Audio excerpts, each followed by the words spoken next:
Hello, everybody. This is Ken Barron. I'm with the NABWMT, and I'm lucky enough to have three other fine folks here tonight.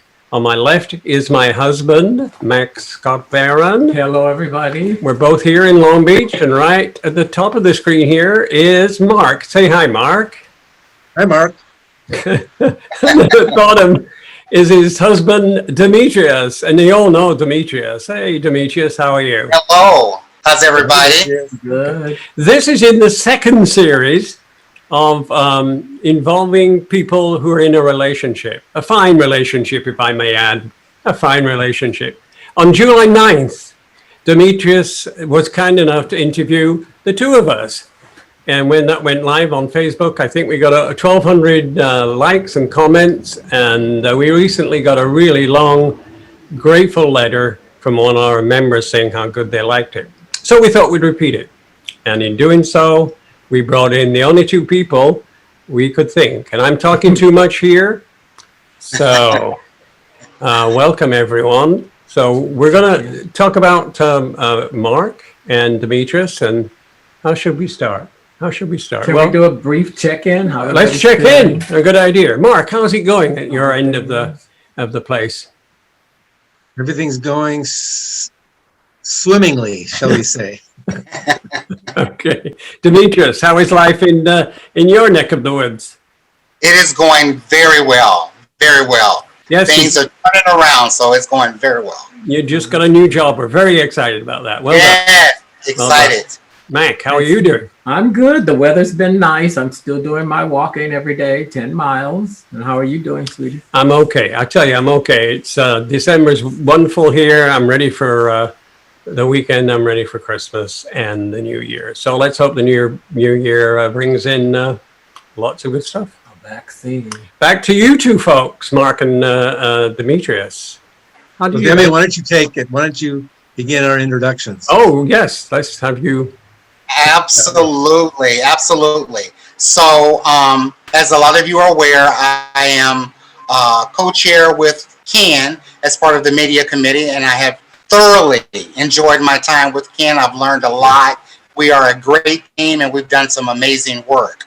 On a professional level, I have a background in nursing, and I did nursing all the way up till about 93, and then I got into clinical operations and administration, as well as clinical operations and supervision and management.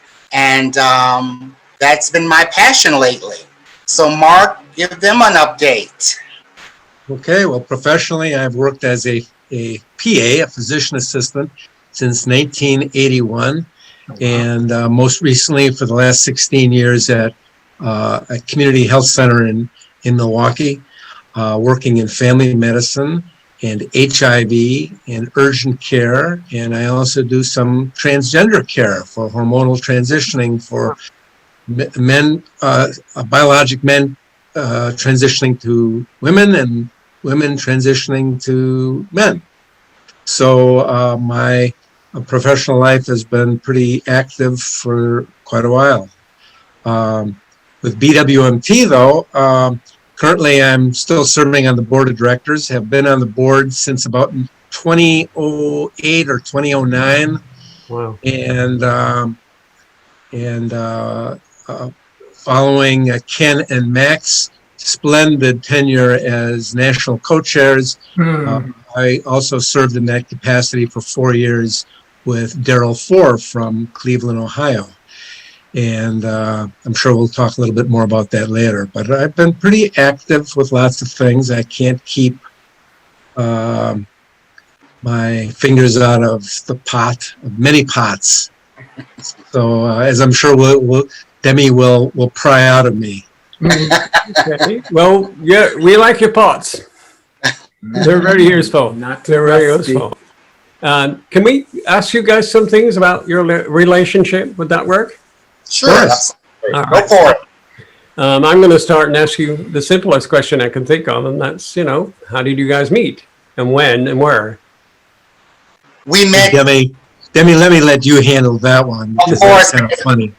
Right. I keep track of all of the dates and things. So, Oh, make this too. so next year will be 10 years for us. Wow. And we have a mutual friend who we've worked with, and we've had a good friendship with her. And she wanted to play $1 Million Matchmaker. And so what she did one day was she called me up and she said, Demi, I have the ideal guy I want you to meet. Now I know it'll be a little different for you because he's of a different race and he may be a little older than you, but I think y'all will be a great match. Just a little bit older. So I said, Pam, I'm really not. Her name is Pam, and I said I'm really not looking to get into a relationship. I was pretty much, doing the solo thing, had been in a relationship before. I personally felt it was something that just did not work for me. And so when you've gone through something and you've been burnt here and there, you're kind of not amped to jump into another relationship. But, after several years, I said, okay, Pam, fine. I'll come to the clinic. So she wanted me to come to the clinic, to her office. The clinic is actually where Mark works. And so she had me come to the office. What I didn't realize is she had also did the same song and spiel with Mark and had him come to her office. So here I am waiting, anticipating on, okay, who is this guy that's going to come into the room? Lo and behold, Mark dashes in like a typical provider, always on the rush. He dashes in, he kind of glances over at me, and he looks at Pam and he goes, hi, I'm Mark Behar. And I shook his hand and he said, you got a pen? You got a paper? No. So he grabbed pen and paper, wrote his number, give me a call. I usually get home around 5:30. Okay, bye. Out the door. Whoa. Whoa. Whoa, that was a swift date. That's a whirlwind. So I gave him a call, and one thing led to another. I mean, we just discovered that we had a lot of things that we had in common, and it was very interesting. It was the first time that I had been in a match with someone that I found myself very compatible with and intrigued by.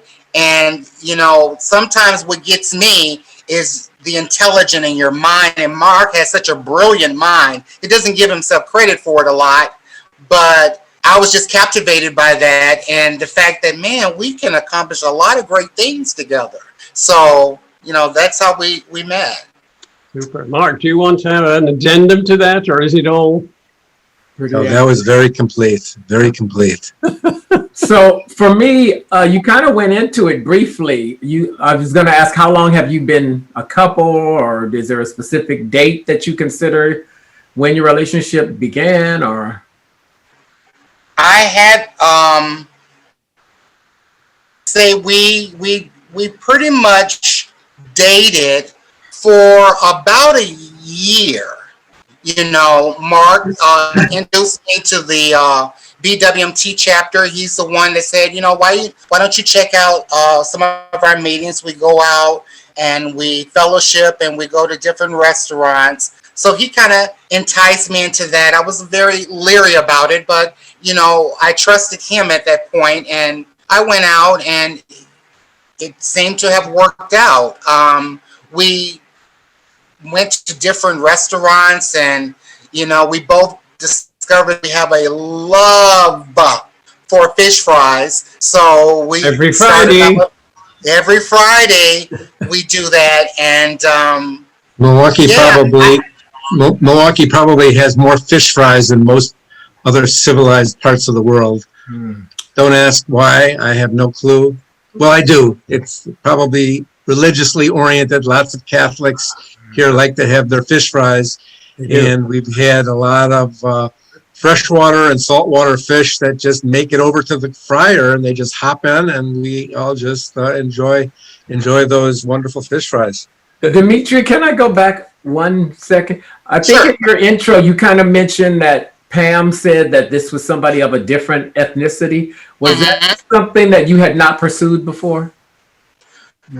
I had pursued in my early years, like in my teens and my 20s, but I had not in a long-term relationship considered myself ever being with anyone of a different race. That was Okay. not something that I had exercised. I Okay. had dated, and hooked up, but I had never, as far as in a long-term relationship, thought about that. Okay. And so this was something totally different. And, when you've tried many rabbits out of the hat, and hey, let's give it a try. Let's see where it goes from there. And that's what we did. Okay. Yeah, that's cool. 10 years, that's a long time. And why do you think you've been able to get together like that and keep together for that long a time? What's the secret of your longevity in your relationship? Maybe, Mark, you can give us some. We seem to have a great sense of compatibility with regards to lots of things. We like to do crazy things together. We like to sample different types of foods when we're eating, either by preparing food ourselves or by going out to restaurants. We like doing crazy things. This year, for instance, we did some trips to various state parks within a couple of hours of here. And we just like, climbing the hills and the little mini mountains that are in Wisconsin, and the traveling along the waterfront, Lake Michigan, and some of the inland lakes, and sand dunes, and all sorts of things. And they're just fun, weird, crazy things. Mhm. We went to one of the caves that was near Madison, which is about an hour and a half, 2 hours from here, and that was great fun. So we have a lot of that compatibility to experience things together, and then we have a very compatible sense of humor. We tend to laugh a lot about lots of crazy things that we encounter, not only in our work, in our personal lives, but in everything going on. So we are always finding each other laughing about things, and Demi's laugh is quite infectious. So when he starts chuckling, sometimes I will reply with a long guffaw that makes him laugh more. So it really helps to have that good sense of humor and taking things lightly enough so that we have that sense of compatibility. But there have been other things too. We like the same types of movies. Well, not all the types of TV and movies. Demi does have his special reality shows that he really enjoys, and I really hate. but we do share enough of the similar things so that it's like we can sit and watch TV on Friday or Saturday nights or whenever we have some time off, and we can really get into some of the great science fiction and drama and fantasy shows that we have. So we have that compatibility of liking similar things. A few years ago, when we went to the Reno, the National Convention in Reno, the two of us, along with one of our friends, Bethay, we decided to go ziplining in Reno, or not in Reno, but in what's that? Downtown. Tahoe, Lake Tahoe. That's right. And it was a crazy experience. All of us were much older than the children and young people who were there, and they thought that we were nuts for climbing up these crazy floating bridges and ziplining, and we thought we were crazy too, but we had a ball. Yeah. So if I may, I want to direct this next question. Thank you, Mark. I'll go to you first, Demetrius. What have been some of the challenges as well as some of the successes in your relationship with Mark? I would say our challenge and our success kind of go hand in hand. And I'm going to explain to you, because when we share with people our dynamics, sometimes we get a look like, oh, wow, I don't think I could ever do that. And there have been other people that have said that to us. Mark and I don't live together. And we had a discussion about that when we became partners. Was that something that we wanted to explore? on my part, and I shared this with Mark, is because we're both very independent. And how I looked at it is, that's Mark's house. That's his home. I get it. And usually with partnership, you join forces. But the way I look at things is it would have been different if it was something that we established together and that we worked together to create. That would be something, and we can cherish that together. Mark had created that prior to me. And that's just my belief, and that's just my feelings. And we talked about it because we always try to keep communication open. I felt that our independence should maintain. And so I have an apartment, which Mark has a key to, and I have a key to his house as well. And so what we do is, with us being both workaholics, during the weekend, we designate that time as our time. So it comes off as every weekend is our date night. And that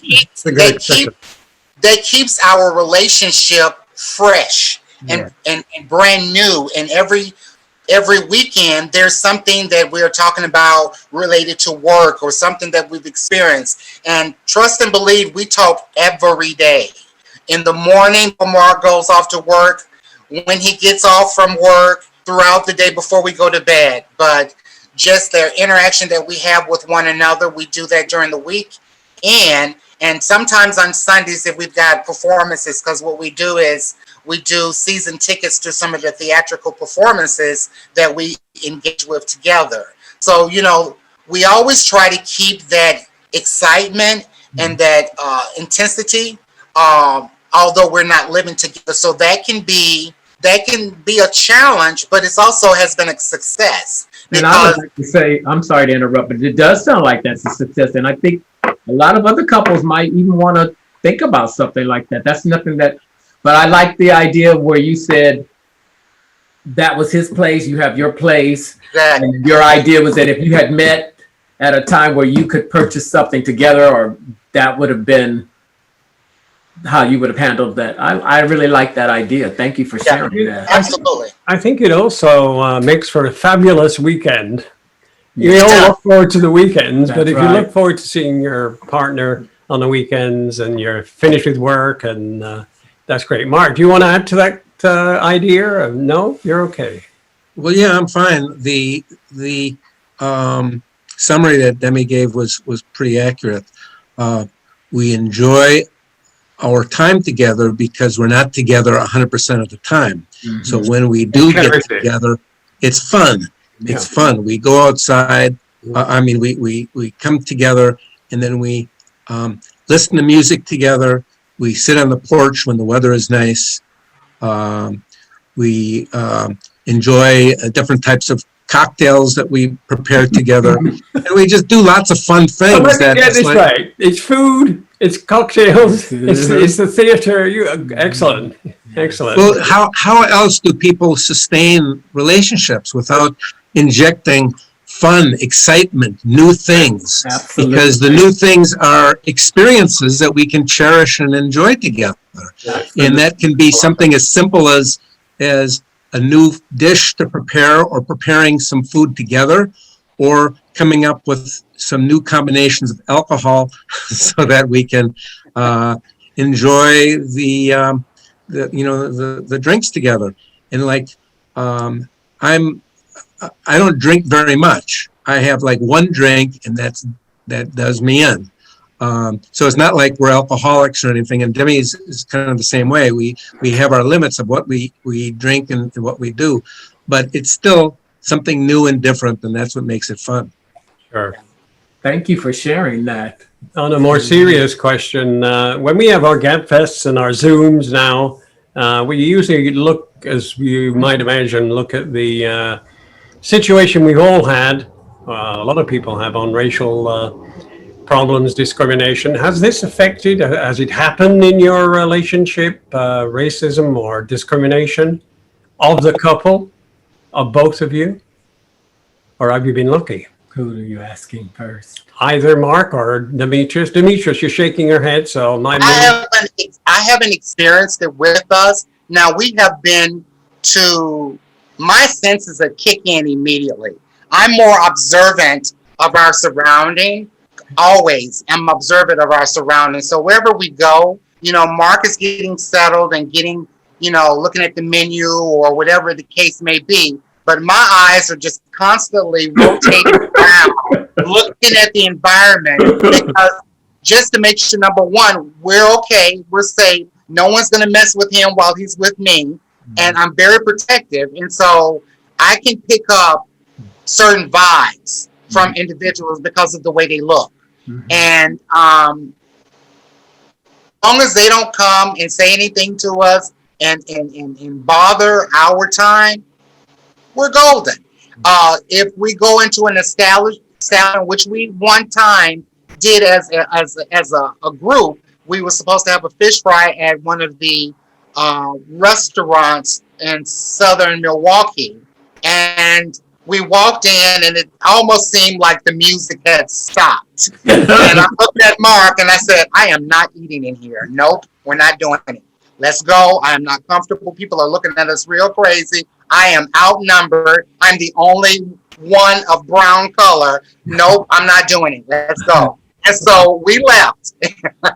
But other than that, no. I mean, even with Mark being Jewish and having any of those type of issues, his family is amazing. They have thoroughly embraced me. I have been so fortunate to be able to be part of, some of the Jewish traditions and learn, and they don't mind teaching me some of those things. I'm not saying that I'm converting or anything, but I'm the type of individual that I like to learn things. I like to learn about different traditions and different cultures. And, although, Mark and I differ in our religion, that's certain topics we just don't discuss because we're not going to agree with. And so to avoid that disagreement and going back and forth with that, certain things we just don't discuss. I embrace it, and Mark respects me on that level of it, and we keep it moving. But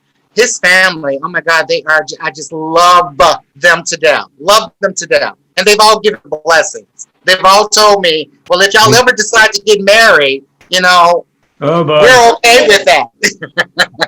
Let me tell you a secret. He's trying to learn a few Yiddish words. I know. Can you imagine?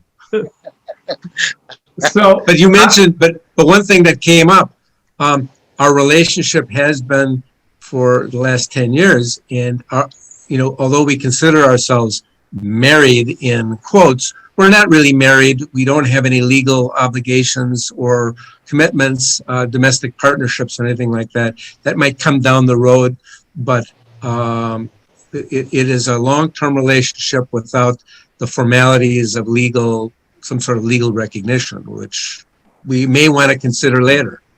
But one other thing he mentioned was these situations of our encountering potentially strange environmental things that might affect one or both of us.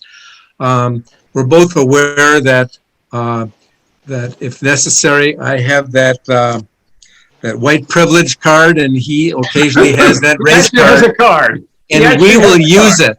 And we will use it when we need to. So when we're waiting for restaurants, we're waiting, to get our table, sometimes I will go up and I'll be the one who says, and that table is ready when? And it happens quickly. And it's just silly. It's a way of adaptation to situations that we don't have a lot of control over. Sure. thank you. Can I direct the next question? I'll begin with you, Mark. Sure. How has the effects of COVID-19, how has that affected your relationship? I know in Wisconsin, cases are just like every place else in the country. So how has it affected you? Not in your, well, I guess professionally and personally, however you want to respond. Well, it's been like everybody else. It's been very stressful, and not only with patients who are affected, who have loved ones who are ill or dying, but also among ourselves. Previously, we were fairly active with the local BWMT Milwaukee chapter, and we had monthly fish fries together as a group. We had monthly Saturday night get-togethers, and we frequently also had game nights in which we went to someone's home and played games or cards or watched TV or did other stuff. And all that came to a screeching halt back in February, I think, or March of this year. And that has not resumed and probably will not until at least spring or summer of next year. Of course, the national convention where many of us have gone, both Demi and myself and several other people from the chapter have participated, that was put in a screeching halt. So that's affected our ability to socialize with other people. Occasionally, we will still do so masked up, socially distanced.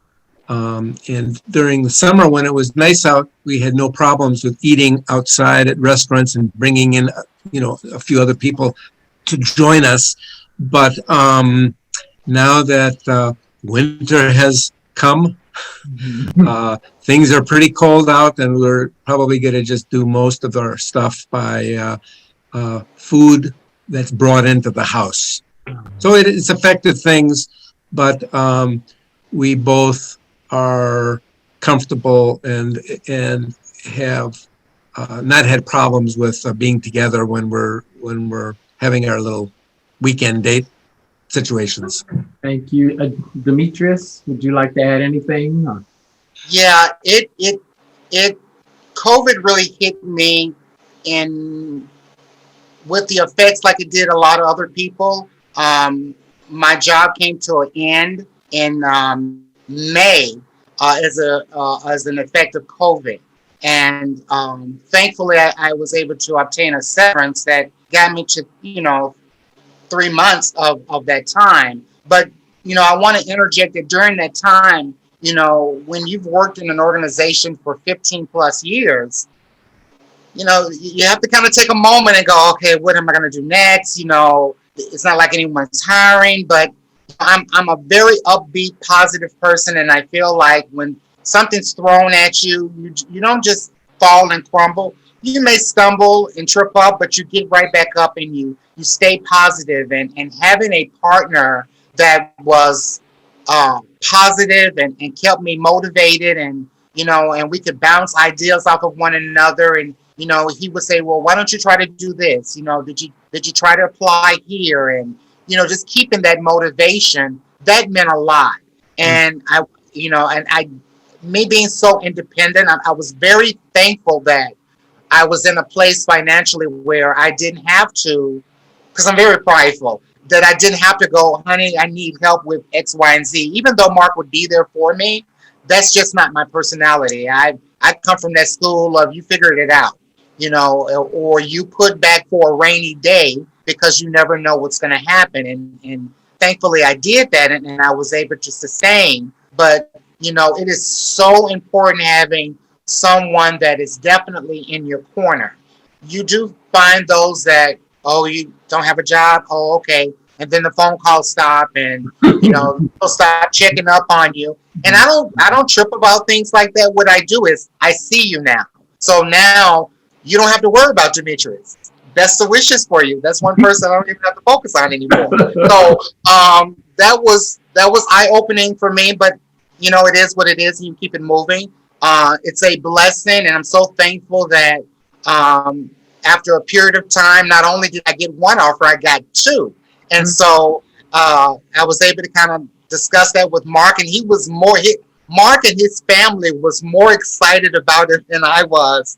Everybody was like super excited, and I was just thankful that finally, after the being so diligent, that something finally came through, and it was something that I really wanted.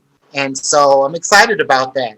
But COVID was challenging, and it still is, even with the onboarding process where a lot of things you could do face to face, everything is by Zoom or by Google Duo. Even verification type things. The only time things were face to face recently was when I went in for my pre-employment physical. and you have to be masked up for that. So you have to go in, but everything else has been interesting because it's all virtual. But for both of us, we stay safe. We make sure whenever we're going out, whether it's shopping or a grocery store, if Mark says, honey, you forgot your mask, go back in there and get it, or he'll remind me. And we keep each other alert with that and just be very mindful. Yeah. Yeah, let me just add, I followed Demetrius as we meet every week on any business. I followed his progress on this. I have to report, this guy was very, very good at accepting the interviews, planning ahead, and working really hard. And I prayed for him most of that time, and he came through for us. Congratulations, Demetrius. That's a really a great achievement. Yes, thank you. So the NA involves a lot of our time, a lot of our history, and the question is, how did you guys get involved? How did you start with the NA? Demetrius, let's start with you, because I know Mark has a rich history. Yes, Mark has a rich history. I got involved through Mark. I got involved through Mark. Mark was the one, as I mentioned previously, that kind of introduced me to start going to some of the meetings.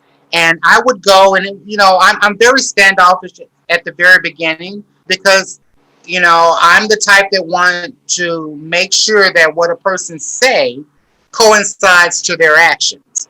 And so I was very observant, and I wanted to see what the purpose was. This was really my very first time being part of a social group. And, you talking about Milwaukee, or are you talking about the general national? The Milwaukee one. And when Mark started with planning, because at that time he was one of the chairs, and he was working on the Milwaukee convention, he tapped me into riding with him and going with him with some of the activities that he was getting set up for this convention. So I worked with him on a lot of the behind the scene things, which kind of kept me engaged. And from that point, I participated in some of the national convention that was held in Milwaukee. I don't remember the date on that, dear. You'll have to tell them that. But 2014. 2014. Okay. After that, I didn't go the following year. I've been to the one in Fort Lauderdale, and got part of the Reno Memphis. and Memphis, yes, and DC. So I started going every year after. I think I missed the one in New Jersey, I believe it was Newark. Yes. But I would go every year, and I found it amazing because of the fellowship and getting a chance to meet a lot of people. A funny story is, getting part of the board of National was, interesting, and I wanted to do something that was meaningful and would make a difference. And I was part of fundraising. Well, later come to find out, fundraising just wasn't my cup of tea. I tried to make it work, but it just wasn't my cup of tea. And sometimes you have to take ownership to say, you know what, this is just not for me.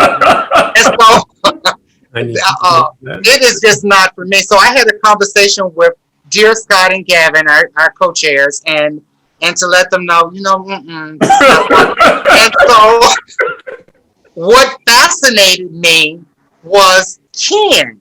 I was so intrigued with all of the work that he was doing with the media committee. And I would go to Mark and I would go, Mark, I want to work with Ken. Do you think he'll be okay if I work with him? And it was the time that... So I set him up on a blind date. Right.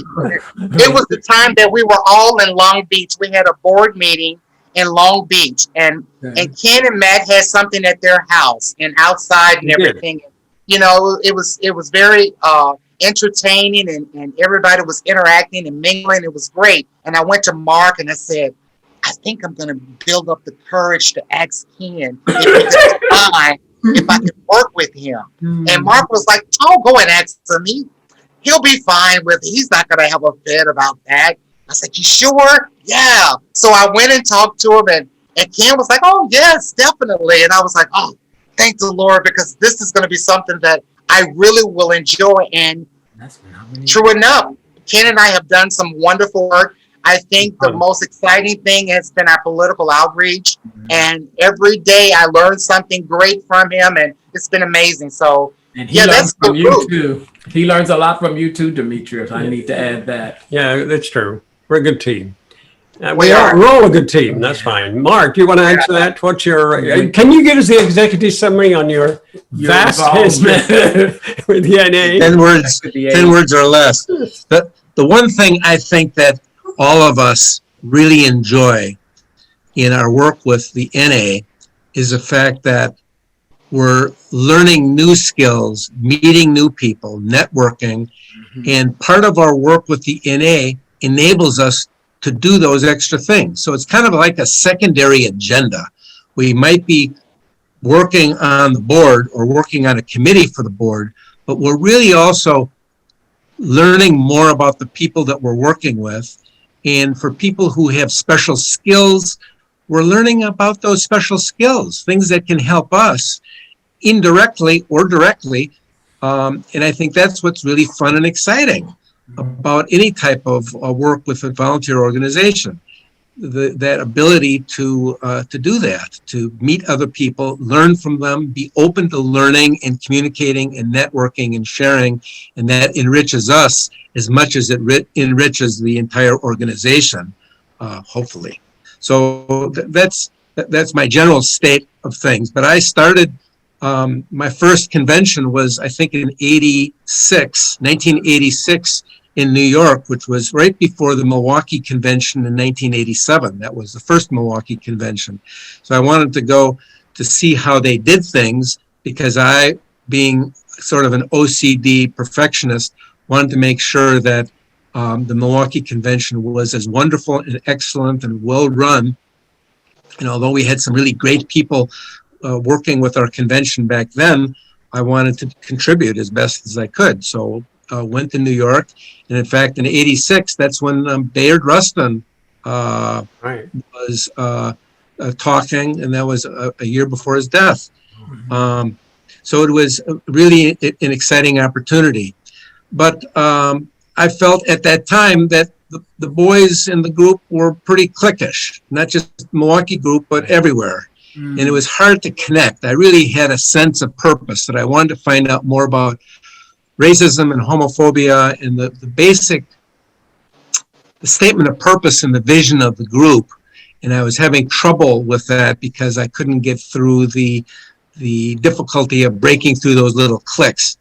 So I kind of abandoned most of everything after the Milwaukee Convention until the late 2000s. So it was basically all of 1990s and most of 2000s.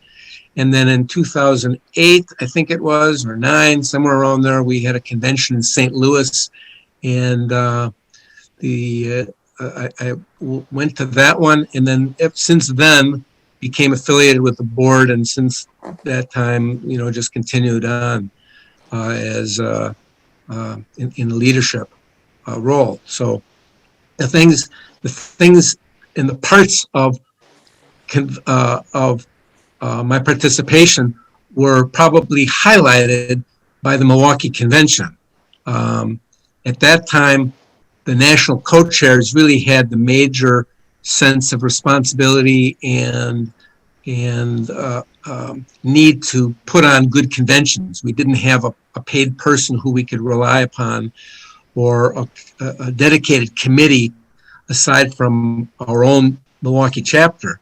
And we had some real OCD people in the group, and we put out an incredible convention. I think one of the best conventions in history, certainly one that made a great deal of money from our being able to get money from grants and from other places. We did some very interesting and unique things. We were the first convention that had an activity at a Black art gallery in downtown Milwaukee. And we had communication with the owner of the shop, and she let us do stuff there and made art stuff available. And we had a fabulous time. And it was really, I think, really exciting. So we did a lot of fun things. We had a youth panel at the LGBT Community Center that was really pretty profound, because we had the kids who were speaking spoke with great emphasis and passion about things. And I think it touched many of us. And it was one of the first times that we had done that so succinctly. We had done it before, but it wasn't really with the same passion, I think. Well, I have. So those were just those were just a few things. I would just like to say that as a member of the national group, I thank you both for your dedication, and Mark, you for your longevity, and Demetrius for stepping up and working with my husband on media. I mean, it really has put new emphasis on him and passion in him too for the group. So thank you both for that. So I think at this stage, let's ask what your future plans are. If anyone can do that now with the COVID, but what are your plans? And As a couple, Well, with regards, go ahead. just to round things out with the NA, BWMT, and future plans with that. My term on the board ends this coming year in New Orleans, and I do not intend to run again. That doesn't mean I want to pull away totally from the NA or from doing committee work, but it really depends on how the leadership views involvement with other people, and whether they want to involve us, much as how the present leadership has continued to involve you, Ken and Mack, in doing things that are pretty potent and salient with regards to political action, voting, and media, of course. So, but it really will depend on who the new leadership is. The one thing that we did do following my tenure was we created that Resist Racism app. That was the only other thing I wanted to mention. It's something that was really a highlight, because that was an attempt to bring together many divergent people. We brought people from the Milwaukee chapter, the Southern California chapter, the Phoenix chapter. All three groups contributed quite a lot to producing that Resist Racism app. We brought together college kids from one of the local universities who actually created the app. And Demetrius and I visited with them many times, and I think our participation with them helped turn them into advocates on our behalf. It was really pretty significant. So how do we proceed from here? I think that Ken and the media committee really have it when we are continuing to focus on things like political stuff, podcasting,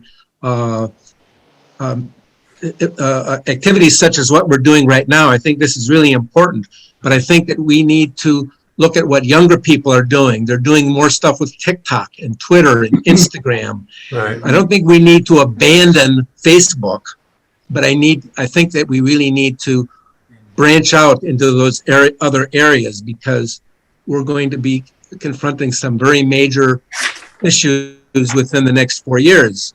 The potential threat of the current POTUS to run again is a real threat to our democracy.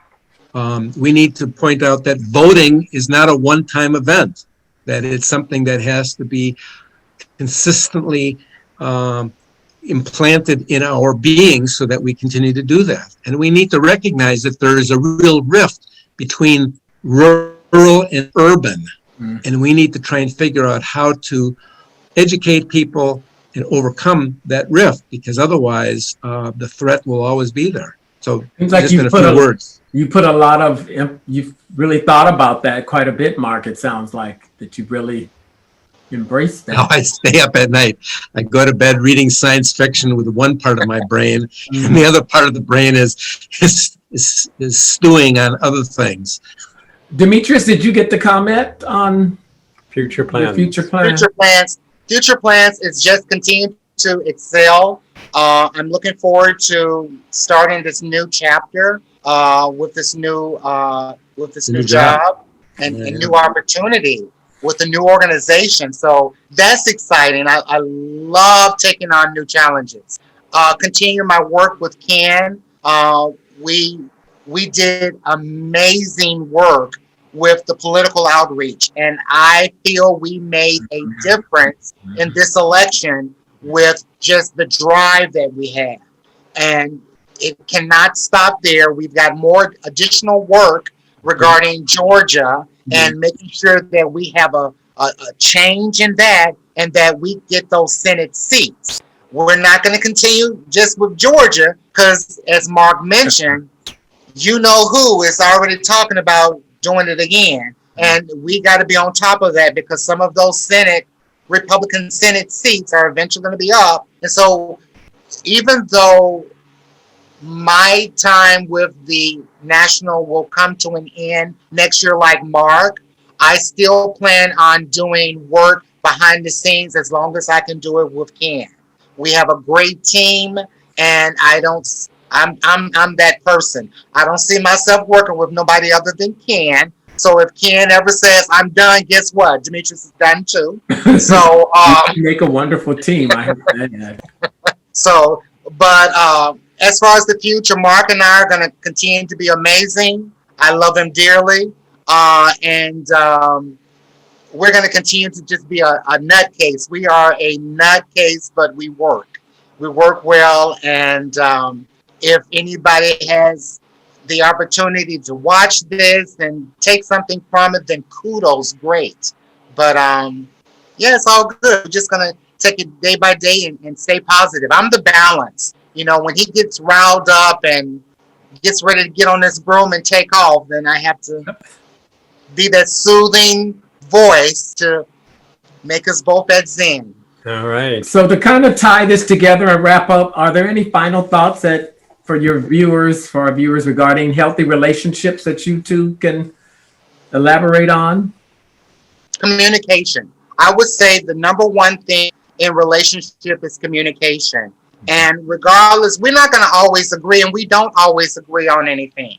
And I have learned that sometimes it's best to just, let's table this. You know, if Mark and I are going back and forth and we are holding steadfast to our opinion, I'll go, you know what, honey? Okay, well, I'm going to go, and I'll talk with you later. And we'll table that conversation, and then we'll readdress it the next day, because there may be some issues that Mark was dealing with from work and had a crappy day and it just poured over. Or I could have been dealing with something and it poured over. But having that time out and keeping the lines of communication open, I find has been extremely essential.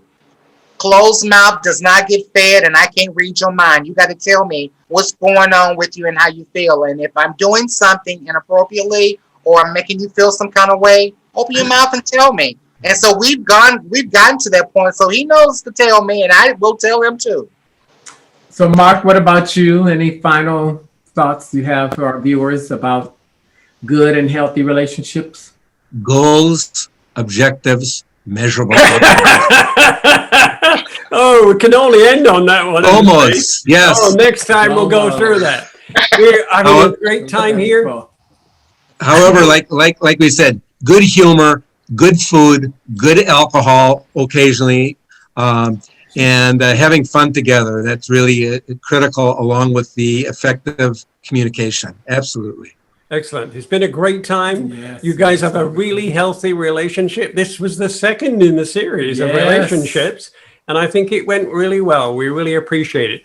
Now, folks, if you want to catch more of these, go to nabwmt.org. We have Facebooks, of course, and we're on Twitter. Lots of things for you to do. You can email us at nabwmt@nabwmt.org. This is Ken Scott Barron signing off from Long Beach. And I'm Mack Scott Barron. And we have with us Demetrius from the Milwaukee, and the same. And Mark also from Milwaukee, only about a mile from each other. only An important mile. All right. All right, guys. Thanks a lot, folks. Thank you. Take care. Bye. Bye.